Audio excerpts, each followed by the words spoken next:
Hi everyone, welcome back to my YouTube channel. Guys, कैसे हो आप लोग? I hope you all are well. So guys, makeup करना सबको ही बहुत पसंद होता है, लेकिन क्या हम ये जानते हैं कि फाउंडेशन का सही तरीके से यूज़ कैसे करते हैं? क्योंकि जब भी हम फाउंडेशन का यूज़ रॉन्ग वे में करते हैं तो वो हमारे फेस से बहुत ही अलग दिखता है, कभी भी हमारे स्किन टोन से मैच नहीं करता है, लोगों को आसानी से पता चल जाता है। तो देखिए, मैंने यहाँ पे फाउंडेशन यूज़ किया है जो कि मेरी स्किन टोन से बिल्कुल मैच कर रहा है। तो आज हम इस वीडियो में कुछ इंपॉर्टेंट बातें शेयर करने वाले हैं जो कि बिल्कुल फाउंडेशन से जुड़ी हैं एंड हर लड़की या लेडीज़ को पता होना चाहिए जो कि मेकअप को बहुत ज़्यादा पसंद करती हैं। So don't waste it our time and let start the video. And one thing, please subscribe to my channel and press the bell icon. तो फाउंडेशन के लिए सबसे पहला जो पॉइंट है वो है शेड्स। कुछ लोग कहते हैं कि हमें हमारी राइट शेड का पता नहीं है, हमें कौन सी शेड यूज़ करना चाहिए, मेरा स्किन टोन डार्क है या मेरा स्किन टोन फेयर है, तो मुझे नहीं पता कि मेरा जो परफेक्ट शेड है वो क्या है।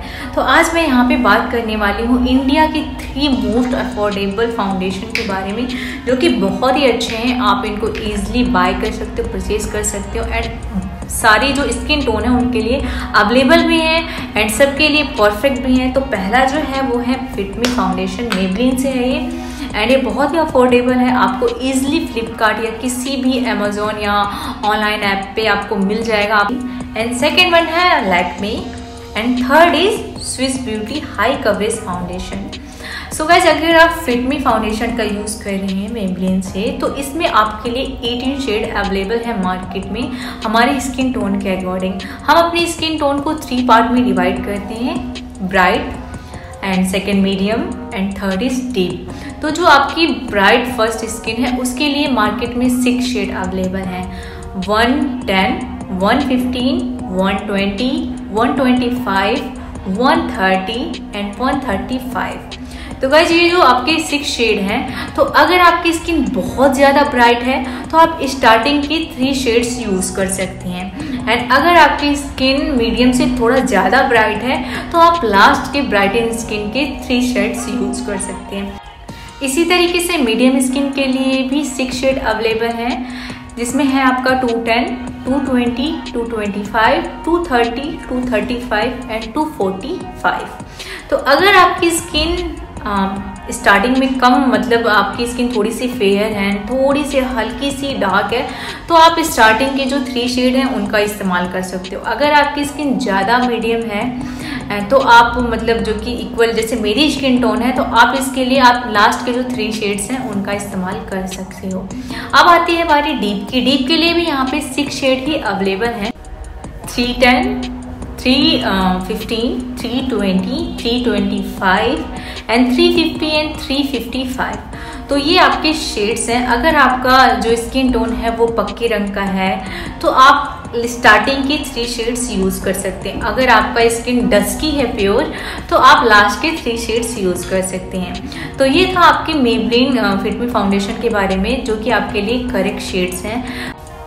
अब बात करते हैं हम स्विस ब्यूटी के बारे में। तो स्विस ब्यूटी में भी 01 से लेकर 06 तक शेड्स अवेलेबल हैं। अगर आपकी स्किन ज़्यादा फेयर है, ब्राइट है, तो आप स्टार्टिंग के 01 एंड 02 शेड्स ले सकते हैं। अगर आपकी स्किन मीडियम है तो आप 03 एंड 04 का शेड्स यूज़ कर सकते हैं। अगर आपकी स्किन डीप है एंड डस्की है तो आप उसमें आप 5 एंड 6 का यूज़ कर सकते हैं। एंड इसी तरह हमें लैक्मे से भी अपनी स्किन टोन के अकॉर्डिंग ही फाउंडेशन का सिलेक्शन करना है। तो अगर आपकी स्किन ब्राइट है इसमें, तो आप स्टार्टिंग के जो 01 एंड 02 शेड्स का इस्तेमाल कर सकते हो। अगर आपकी स्किन मीडियम है तो आप 04 एंड 05 का इस्तेमाल कर सकते हो। अगर आपकी स्किन डीप है एंड डस्की है तो आप अपनी स्किन टोन के अकॉर्डिंग 07 एंड 08 शेड्स का इस्तेमाल कर सकते हो। तो ये थी फाउंडेशन के लिए सही जानकारी, जिनका मैं इस्तेमाल करती हूँ गाइस एंड जिन्हें मुझे एक्सपीरियंस है। आगे अगर मैंने कोई नया शेड्स यूज़ किया एंड नया कोई फाउंडेशन यूज़ किया तो मैं उसकी भी जानकारी आपको दूंगी। तो चलिए अब हम बात करते हैं यहाँ पे कि हमें फाउंडेशन का यूज़ कैसे करना चाहिए। फाउंडेशन का इस्तेमाल करते वक्त हमें हमेशा एक बात का ध्यान रखना है कि हमारे फेस पे जो भी अनवांटेड हेयर होते हैं उन्हें हमें टाइम टू टाइम रिमूव करते रहना चाहिए, क्योंकि जब वो हेयर्स होते हैं तो हमारा जो स्ट्रक्चर बनता है बहुत ही रफ टाइप होता है, जो कि बहुत ही बेकार लगता है। तो इसीलिए हमें टाइम टू टाइम ही रिमूव करने के लिए आप होम रेमेडी का भी इस्तेमाल कर सकते हो, या फिर आप इस तरीके से कोई भी ब्लेड आप ले सकते हो, ये आपको ऑनलाइन आसानी से मिल जाएंगे।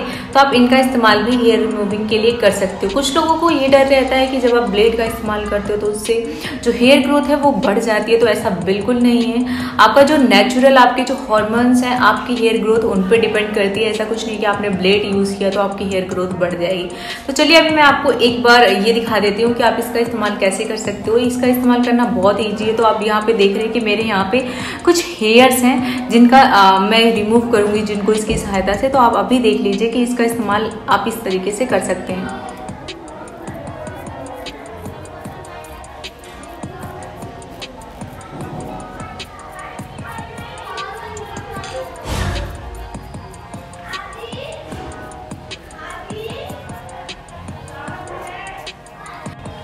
सो यू कैन सी कि यहाँ के सारे हेयर आसानी से रिमूव हो गए हैं और इसको यूज़ करना बहुत ही ईजी है। तो आप इसका इस्तेमाल कर सकते हो। अगर आप कोई उपटन वगैरह यूज़ करते हो तो वो भी बहुत अच्छा है आपकी स्किन के लिए। तो चलिए अब मैं बात करती हूँ कि हमें फाउंडेशन अपने फेस पे कैसे अप्लाई करना है। फाउंडेशन अप्लाई करने से पहले हमें हमेशा एक बात का और ध्यान रखना चाहिए कि हमें अपने फेस पे प्राइमर ज़रूर लगाना है, क्योंकि फाउंडेशन में केमिकल्स होते हैं जो कि हमारे स्किन को डैमेज करते हैं। तो फाउंडेशन जब अप्लाई करने से पहले जब हम प्राइमर लगाते हैं तो वो हमारे स्किन पोर को ब्लॉक कर देता है, जिससे जो फाउंडेशन के जो केमिकल्स होते हैं वो हमारे स्किन को डिफेक्ट नहीं करते हैं। तो चलिए पहले मैं अपने फेस पे यहाँ पे प्राइमर अप्लाई कर लेती हूँ।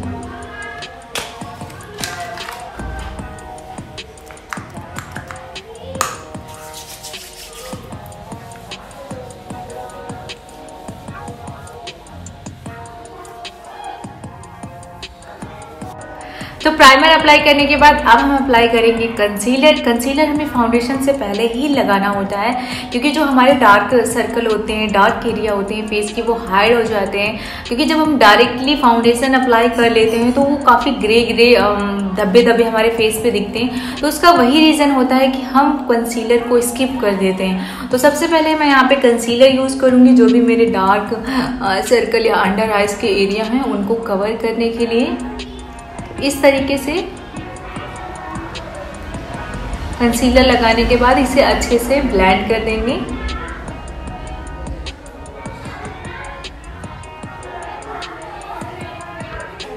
तो दोनों आइज पे मैंने कंसीलर अप्लाई कर लिया है। अब हल्का हल्का मेरे जो अपर लिप का एरिया है उसको भी थोड़ा सा मैं कंसीलर से हाइड कर दूंगी।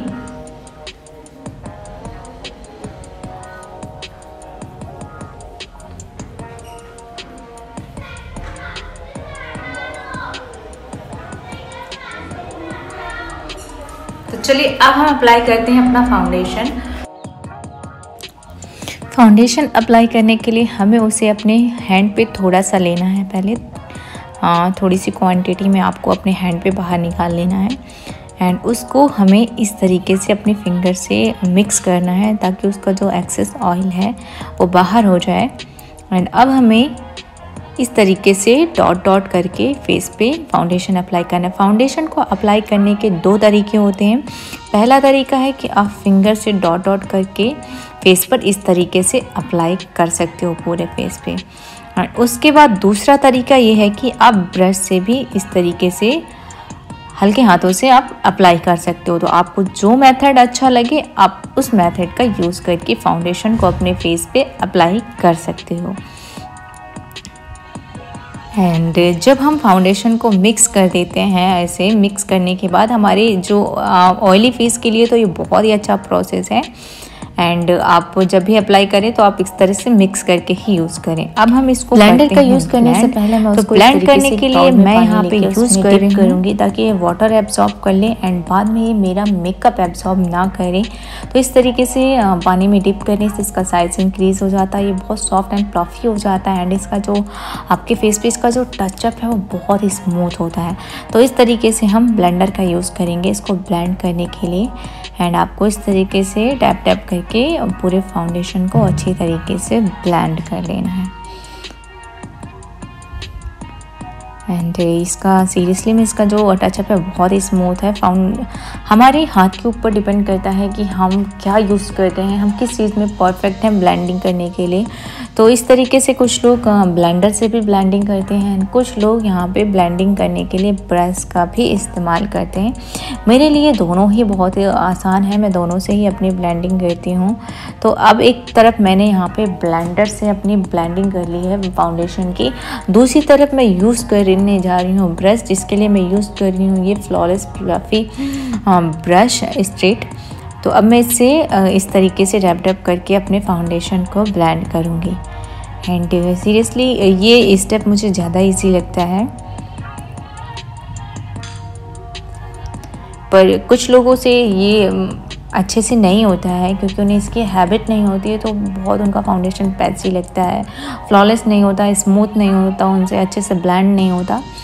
तो यहाँ पे एक आपको हल्का सा लाइट सा डिफरेंस नज़र आएगा फाउंडेशन को जहाँ पर ब्लेंडिंग से ब्लेंड किया गया है, जहाँ पे आपने ब्रश से ब्लेंड किया है, तो आपको यहाँ पे लिटिल डिफरेंस आपको नज़र आ रहा है, आप खुद देख सकते हो अपने आप ही। तो आपको जो भी यहाँ पे अच्छा लग रहा हो आप उस तरीके से आप कर सकते हो। तो अब हम यहाँ पे यूज़ करेंगे फाउंडेशन को सेट करने के लिए लूज़ पाउडर। अगर आप 18 से छोटे हैं तो प्लीज़ कॉम्पैक्ट का इस्तेमाल करिए। मैं यहाँ पे आपको दोनों चीज़ इस्तेमाल करके दिखा रही हूँ। यहाँ पे मैं आपको कॉम्पैक्ट का इस्तेमाल एंड लूज़ पाउडर दोनों का इस्तेमाल कर रही हूँ। यहाँ पे मैं एक साइड पे अपने लूज़ पाउडर अप्लाई करूँगी और दूसरी साइड में यहाँ पे मैं कॉम्पैक्ट इस्तेमाल करूँगी।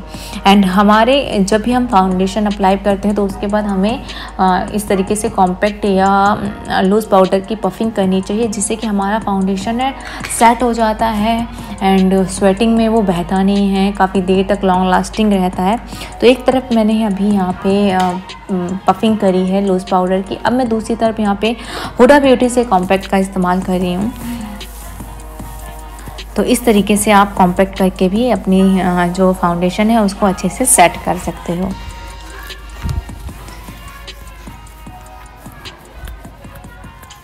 तो देखिए हमारा जो फाउंडेशन है वो अच्छे से सेट हो चुका है, बिल्कुल फ्लॉलेस एंड स्मूथ हो चुका है फाउंडेशन। तो आप इस तरीके से मेकअप या फाउंडेशन का इस्तेमाल कर सकते हो। तो आज तक के लिए हमारी वीडियो में आपके लिए इतना ही है। आगे नेक्स्ट वीडियो में मैं आपके लिए और भी अच्छी जानकारी लेके आऊँगी। चैनल को सब्सक्राइब कर लें, वीडियो को लाइक कर दें एंड बेल आइकन भी प्रेस कर लें। Thank you so much.